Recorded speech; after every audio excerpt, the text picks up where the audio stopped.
रात के अंधेरे में समुद्र में एक भीषण तूफान आया। ऊंची लहरें आसमान तक उठ रही थीं और बिजली की चमक से समंदर का पानी चांदी की तरह दिख रहा था। एक विशाल जहाज लहरों से लड़ रहा था, लेकिन अंततः वह टकराकर टूट गया। नाविक चीखते हुए पानी में गिर गए। उनमें से एक, आदित्य, एक लकड़ी के टुकड़े को पकड़ने की कोशिश कर रहा था, लेकिन लहरों ने उसे गहरे समंदर में खींच लिया। गहरे पानी में नेरीसा तैर रही थी। उसके लंबे नीले बाल लहरों में बह रहे थे।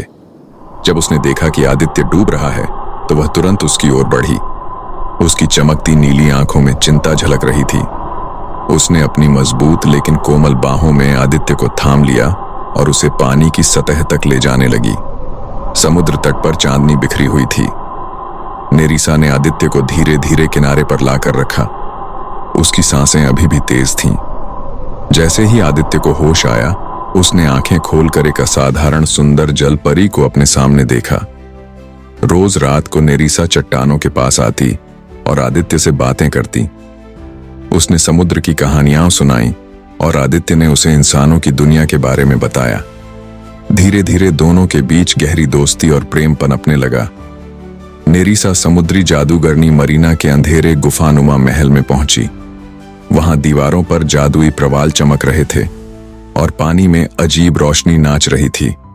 मरीना ने उसे काले रंग के घुमावदार उंगलियों से इशारा किया और कहा कि इंसान बनने के लिए उसे अपनी जल परी पूंछ का त्याग करना होगा। नेरीसा ने इंसान बनने का फैसला किया, लेकिन समुद्र के योद्धा उसके रास्ते में आ गए।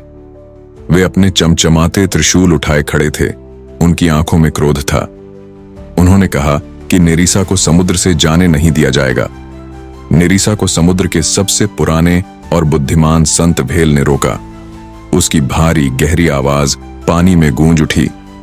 नेरीसा, यह रास्ता कठिन है और इसकी कीमत चुकानी पड़ेगी। आदित्य ने रहस्यमयी रत्न नेरीसा को दिया और जैसे ही उसने उसे छुआ, उसकी पूंछ दो सुंदर पैरों में बदल गई।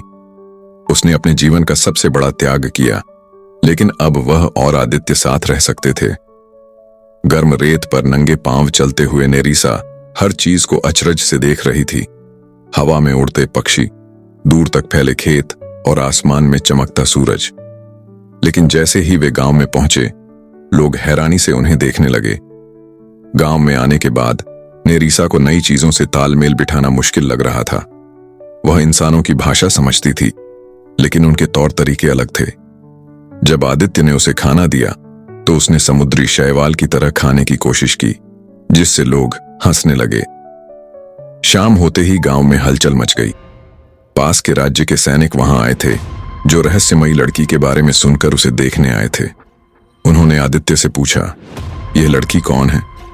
नेरीसा डर से आदित्य के पीछे छिप गई।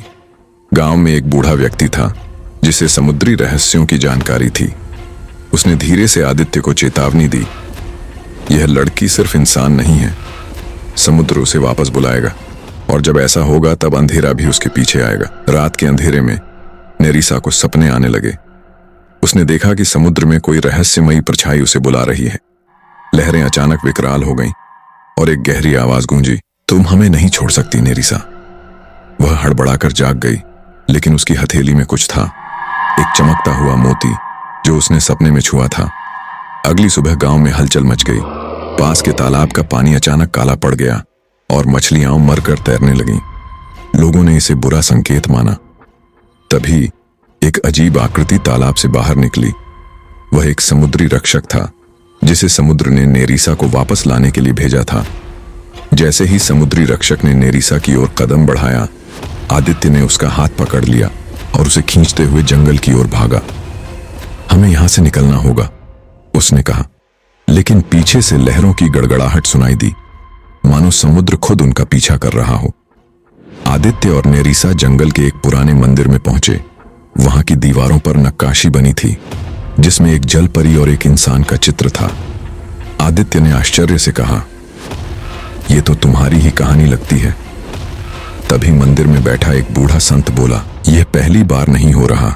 सदियों से समुद्र और धरती के बीच संघर्ष चल रहा है, लेकिन इस बार दांव पर तुम्हारी जान है नेरीसा।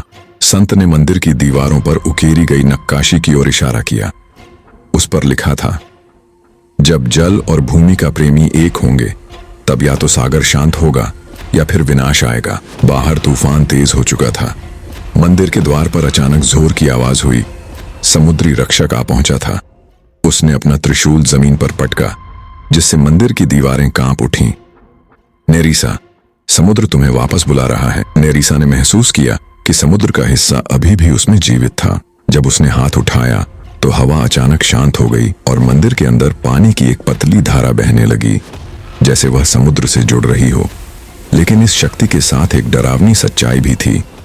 अगर उसने इसे पूरी तरह अपनाया तो वह इंसान नहीं रह पाएगी। अब नेरीसा के पास दो रास्ते थे। या तो वह समुद्र में लौटकर अपनी शक्ति को पूरी तरह अपनाए और सागर की रक्षा करे, या इंसान बनकर आदित्य के साथ रहे लेकिन अपनी शक्ति खो दे। उसने आदित्य की आंखों में देखा। वह चाहता था कि वह वही चुने जो उसके दिल को सही लगे। नेरीसा ने गहरी सांस ली।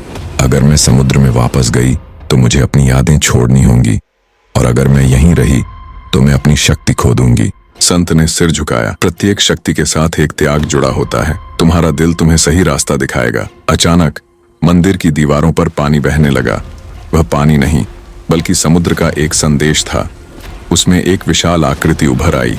मरीना, समुद्री जादूगरनी, जो हमेशा समुद्र पर राज करना चाहती थी। नेरीसा जानती थी कि उसे एक निर्णय लेना होगा। उसने मोती को देखा, फिर समुद्र की ओर देखा। अचानक उसकी आंखों में एक नई चमक आ गई। अगर मैं समुद्र में लौटती हूँ तो केवल एक शासक बनकर नहीं, बल्कि इसे बचाने के लिए। उसने अपनी शक्ति का उपयोग करके मंदिर के जल को रोशन कर दिया और जल की धाराएं आकाश की ओर उठने लगीं।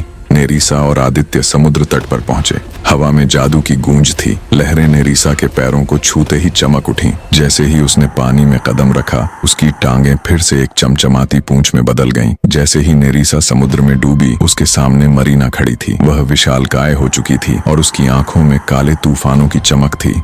तुम्हें लगता है कि तुम मुझे हरा सकती हो? नेरीसा ने आत्मविश्वास से जवाब दिया। यह मेरा समुद्र है और मैं इसे अंधकार से बचाने आई हूँ। मरीना ने पानी के अंधेरे जाल छोड़े, लेकिन नेरीसा ने अपनी शक्ति से लहरों को बुलाकर उन्हें तोड़ दिया। समुद्री रक्षक भी नेरीसा के साथ आ गए थे। समुद्र के नीचे जादू और युद्ध का एक अद्भुत दृश्य था। मरीना ने अपने हाथ उठाए और समुद्र का रंग गहरा हरा हो गया। उसके इशारे पर समुद्री अंधकार ने पूरे महासागर को ढक लिया। नेरीसा ने अपने चारों ओर देखा। मछलियां भाग रही थीं, प्रवाल मुरझाने लगे थे और पानी में एक अजीब सी ठंडक थी। नेरीसा ने अपनी मुट्ठी बांधी और समुद्र की लहरों को महसूस किया। उसे एहसास हुआ कि वह अकेली नहीं थी, पूरा समुद्र उसकी शक्ति का हिस्सा था। उसने अपनी हथेली उठाई और एक चमकदार नीली रोशनी चारों ओर फैल गई। जैसे ही उसकी शक्ति पानी में घुली, समुद्री जीव फिर से जीवन से भरने लगे। मरीना ने गुस्से में अपनी शक्ति का विस्फोट किया, लेकिन इस बार नेरीसा पीछे नहीं हटी। उसने दोनों हाथ उठाए और पानी की धाराओं ने मरीना को घेर लिया। समुद्र के योद्धाओं ने भी उसका साथ दिया और एक साथ उन्होंने अंधकार की ताकतों को वापस धकेल दिया। नेरीसा ने अपनी हथेलियां खोली और उसमें से एक तेज रोशनी निकली। यह समुद्र की शुद्ध ऊर्जा थी, वह शक्ति जो सागर की आत्मा से आती थी। जैसे ही उसने इसे मरीना की ओर भेजा, अंधकार की लहरें बिखरने लगीं।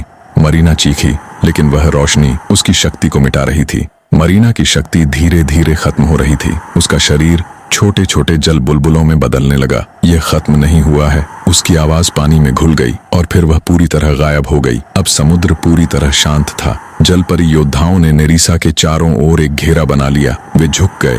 यह संकेत था कि उन्होंने उसे अपनी रानी के रूप में स्वीकार कर लिया। नेरीसा ने ऊपर देखा, जहां दूर किनारे पर आदित्य खड़ा था। नेरीसा समुद्र की गहराइयों से ऊपर उठी और किनारे के पास आई। उसकी आंखों में आंसू थे, लेकिन उसके चेहरे पर शांति थी। आदित्य, मैंने समुद्र को बचा लिया, लेकिन मैं हमेशा तुम्हारे साथ नहीं रह सकता। आदित्य ने दर्द भरी मुस्कान के साथ कहा, मैं जानता हूँ नेरीसा, लेकिन क्या इसका मतलब यह है कि हम कभी नहीं मिलेंगे? सहसा समुद्र के भीतर एक दिव्य चमक प्रकट हुई। यह प्राचीन संत भेल थी। उसने नेरीसा की ओर देखा और कहा, समुद्र ने तुम्हें चुना है, लेकिन तुम्हारा प्रेम भी शुद्ध है। एक नई शक्ति तुम्हें यह निर्णय लेने का अवसर देती है। तभी नेरीसा के शरीर के चारों ओर एक नीली रोशनी फैलने लगी और उसकी पूंछ दोबारा टांगों में बदल गई। लेकिन इस बार जब उसने समुद्र की ओर हाथ बढ़ाया तो पानी उसकी बात सुनने लगा। अब वह इंसान रहते हुए भी समुद्र से जुड़ी रह सकती थी। आदित्य ने नेरीसा को अपनी बाहों में थाम लिया। अब वे साथ रह सकते थे बिना किसी डर के। नेरीसा ने समुद्र की ओर देखा और धीरे से फुसफुसाई, मैं हमेशा तुम्हारी रक्षक रहूंगी। समुद्र ने हल्की लहरें भेजकर उसका उत्तर दिया।